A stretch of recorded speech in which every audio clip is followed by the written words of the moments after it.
छत्तीसगढ़ के नारायणपुर में बड़ा नक्सली ऑपरेशन।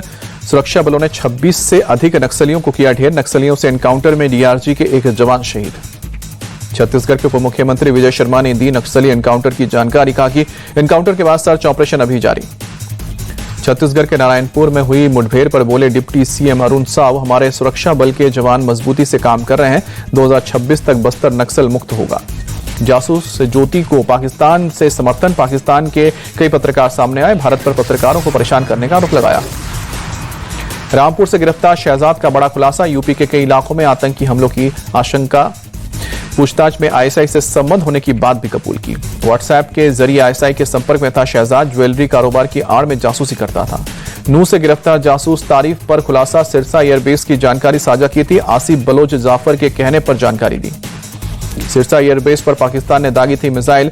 भारत की ओर से एयर डिफेंस ने नाकाम किया था। अशोक यूनिवर्सिटी के प्रोफेसर को रहा। सुप्रीम कोर्ट से अली खान को मिली है अंतरिम जमानत। ऑपरेशन सिंदूर पर लिखा था विवादित पोस्ट। पाकिस्तान के बलूचिस्तान में आत्मघाती हमला। स्कूली बस को बम से उड़ाया। हमले में 4 बच्चे और 2 टीचर की मौत। आत्मघाती हमले में स्कूली बच्चे समेत 38 लोग घायल हुए। बलूचिस्तान के खुजदार इलाके में धमाका हुआ। पुंछ में ब्रिगेड हेडक्वार्टर पहुंचे एलजी मनोज सिन्हा। सेना के जवानों से मुलाकात कर हौसला बढ़ाया। पाकिस्तान को बेनकाब करने के लिए संजय झा की अगुवाई वाला डेलीगेशन विदेश दौरे के लिए रवाना। जापान, इंडोनेशिया और मलेशिया जाएगा डेलीगेशन नंबर 3। शिवसेना यूबीटी सांसद प्रियंका चतुर्वेदी का बयान। पाकिस्तान को दुनिया में एक्सपोज करना जरूरी। आतंक का वैश्विक केंद्र बन चुका है पाकिस्तान। सर्वदलीय प्रतिनिधिमंडल में टीएमसी नेता अभिषेक बैनर्जी के नाम पर बीजेपी नेता दिलीप घोष का बयान। बोले टीएमसी इसका बहिष्कार करने जा रहे थे, लेकिन ऐसे में उसे देश में राजनीति करना मुश्किल होता। ऑल पार्टी डेलीगेशन के विदेश के दौरे पर बोले बीजेपी सांसद हेमंत जोशी, सेना ने आतंकी ठिकानों को तबाह किया। ये सारी बातें दुनिया को बताएंगे। ऑल पार्टी डेलीगेशन में शामिल बीजेपी सांसद अपराजिता सारंगी का बयान। दुनिया को आतंकवाद पर भारत का रुख बताएंगे। देश की सुरक्षा के साथ कोई समझौता नहीं। ऑल पार्टी डेलीगेशन के विदेश दौरे पर बोले बीजेपी नेता शाहनवाज हुसैन, दुनिया को बताने की जरूरत है कि पाकिस्तान आतंकवाद को बढ़ावा देता है।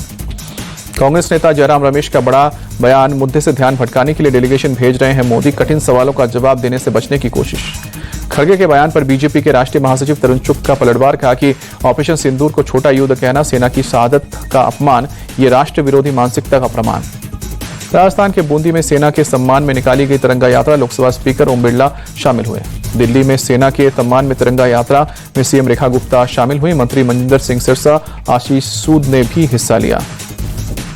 आईएनएस तारिणी के नाविका सागर परिक्रमा 2 अभियान के सदस्यों से नेवी चीफ दिनेश त्रिपाठी ने बात की। उत्तरी गोलार्ध को पार कर अंतिम चरण की परिक्रमा से हो रही है वापसी। पूर्व पीएम राजीव गांधी की 34वीं पुण्यतिथि आज। कांग्रेस अध्यक्ष मल्लिकार्जुन खड़गे और राहुल गांधी ने श्रद्धांजलि दी। पिता राजीव गांधी की फोटो के साथ राहुल गांधी का इमोशनल ट्वीट लिखा कि आपकी यादें हर कदम पर मेरा मार्गदर्शन करती हैं।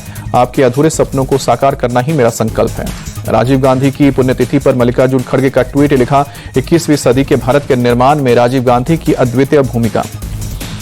राजीव गांधी की पुण्यतिथि पर पीएम मोदी का ट्वीट कर पूर्व प्रधानमंत्री राजीव गांधी को श्रद्धांजलि दी। छत्तीसगढ़ के रायपुर में मालगाड़ी के 2 डिब्बे पटरी से उतरे। किसी के हताहत होने की खबर नहीं। हादसे की जांच में जुटा रेलवे विभाग।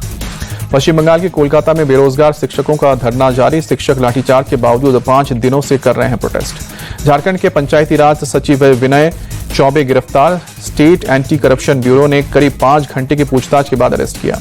अहमदाबाद के चंदोला में दूसरे दिन भी बुलडोजर एक्शन जारी। अवैध निर्माण को किया जा रहा है जमींदोज।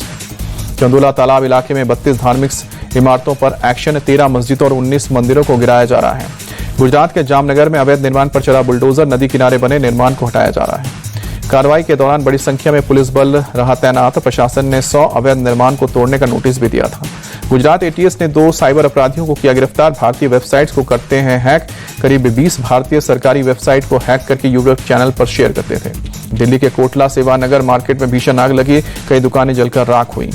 राजस्थान के श्रीगंगानगर में ड्रग नेटवर्क का भांडाफोड़। पुलिस ने 5 ड्रग तस्करों को गिरफ्तार किया। तस्करों के पास से 12 करोड़ के हेरोइन बरामद। महाराष्ट्र के ठाणे में एक्साइज विभाग की बड़ी कार्रवाई। भारी मात्रा में अवैध शराब जब्त की। हरियाणा के हिसार में लोकसभा का टिकट दिलाने के नाम पर धोखाधड़ी। पुलिस ने 2 लोगों को गिरफ्तार किया। आरोपियों से हो रही है पूछताछ। लोकसभा चुनाव के समय टिकट दिलाने के नाम पर हुई थी 63 लाख रुपए की हेराफेरी। 100 करोड़ रुपए में टिकट दिलाने की हुई थी डील। बाद में टिकट नहीं मिलने पर आरोपियों ने नहीं लौटाए थे पैसे। महाराष्ट्र के ठाणे में बारिश ने बढ़ाई परेशानी। मूसलाधार बारिश से शहर में जलभराव की स्थिति। उत्तराखंड के खटीमा में बदला मौसम का मिजाज। शहर के कई इलाकों में बारिश, तापमान में दर्ज की गई गिरावट। गोवा में लगातार बारिश का असर। उड़ानों पर इंडिगो ने जारी की एडवाइजरी। गोवा में बारिश के चलते उड़ानों पर प्रभावित। विदेशी प्रमोटर्स वाली कंपनियों के लिए सख्त नियम बनाने की तैयारी में है सरकार। कॉमर्स से लेकर दवा कंपनियों के बिजनेस हो सकते हैं प्रभावित। पैन कार्ड बनाने वाली company protein e governance technologies का शेयर 30% टूटा। इनकम टैक्स डिपार्टमेंट ने पैन 2.0 प्रोजेक्ट के लिए ना चुने जाने पर आई गिरावट। 27 मई को सब्सक्रिप्शन के लिए खुलेगा ब्लू वाटर लॉजिस्टिक्स का आईपीओ। कंपनी आईपीओ के जरिए जुटाना चाहती है 40 करोड़ रुपए। लीला पैलेस की पेरेंट कंपनी ने की 3,500 करोड़ रुपए के आईपीओ की पेशकश। 26 मई को आईपीओ का ला सकती है सोलस बैंगलोर लिमिटेड। भूटान का सबसे बड़ा सोलर पावर प्रोजेक्ट बनाएगी रिलायंस पावर। अनिल अंबानी की कंपनी ने टर्म शीट साइन की। भारत में कल लॉन्च हो सकता है टाटा की प्रीमियम हैचबैक कार अल्ट्रोस का अपडेटेड मॉडल। 6.50 लाख हो सकता है कीमत। दुनिया के 100 प्रोपाकरियों में मुकेश और नीता अंबानी हुए शामिल। अजीम प्रेमजी और निखिल कामत को भी मिली है जगह। टाइम मैगजीन ने पहली बार लिस्ट जारी की है। आईपीएल में आज दिल्ली कैपिटल्स और मुंबई इंडियंस के बीच होगी टक्कर। मुंबई के वानखेड़े स्टेडियम में होगी भिड़ंत। आज शाम 7:30 बजे मैच। मुंबई इंडियंस और दिल्ली कैपिटल्स के बीच अब तक 36 मैच खेले गए। डीसी ने 16 मुकाबले में बारीबाजी है और एमआई ने 20 मैच जीते हैं। मुंबई के वानखेड़े स्टेडियम में दोनों टीमों की 10 बार हुई है टक्कर। मुंबई ने 7 और डीसी ने केवल 3 मुकाबले जीते हैं। आईपीएल प्लेऑफ की चौथी टीम का आज हो सकता है फैसला। आज का मुकाबला हारने पर डीसी के लिए प्लेऑफ के दरवाजे बंद होंगे। मुंबई जीती तो टॉप 4 में कर लेगी एंट्री। फाइनल से कम नहीं होगा मुंबई और दिल्ली का मैच। मुंबई के वानखेड़े स्टेडियम की पिच लगेगा रनों का अंबार। लाल मिट्टी की पिच गेंद लेगी उछाल। वानखेड़े स्टेडियम में ओस निभाएगी अहम किरदार। टॉस जीतने वाली टीम को मिलेगा फायदा। वानखेड़े की पिच पर स्पिनर्स को नहीं मिलेगी ज्यादा विकेट्स। राजस्थान रॉयल्स ने जीत के साथ आईपीएल 2025 का सफर खत्म किया। लीग मैच के अपने आखिरी मुकाबले में चेन्नई सुपर किंग्स को 6 विकेट से हराया। ध्रुव जुरेल ने मथीशा परिथाणा की बॉल पर छक्का लगाकर राजस्थान को जीत दिलाई। वैभव सूर्यवंशी 57 और संजू सैमसन 41 रन बनाए। चेन्नई के लिए अश्विन ने 2 विकेट लिए। अंशुल कंबोज और नूर अहमद को 1-1। राजस्थान से पहले बल्लेबाजी कर उतरी चेन्नई की शुरुआत खराब रही। ड्वेन कॉनवे सिर्फ 10 रन बनाकर लौटे। उर्विल पटेल खाता भी खोल नहीं पाए। चेन्नई सुपर किंग्स के आयुष मल्होत्रा ने खेली 43 रन की पारी। ड्वेन कॉनवे और आयुष मल्होत्रा के बीच पहले विकेट के लिए हुई है 12 रन की साझेदारी। राजस्थान के गेंदबाजों ने चेन्नई की आधी टीम को 78 रन में ही रोका। डेवॉल ब्रिक्स और 42 शिवम दुबे ने 39 रन की पारी खेलकर टीम का स्कोर 187 तक पहुंचाया। आईपीएल के प्लेऑफ के लिए बीसीसीआई ने नए शेड्यूल का ऐलान किया। चंडीगढ़ के मुलापुर में 29 और 30 मई को क्वालिफायर 1 और एलिमिनेटर मैच खेला जाएगा।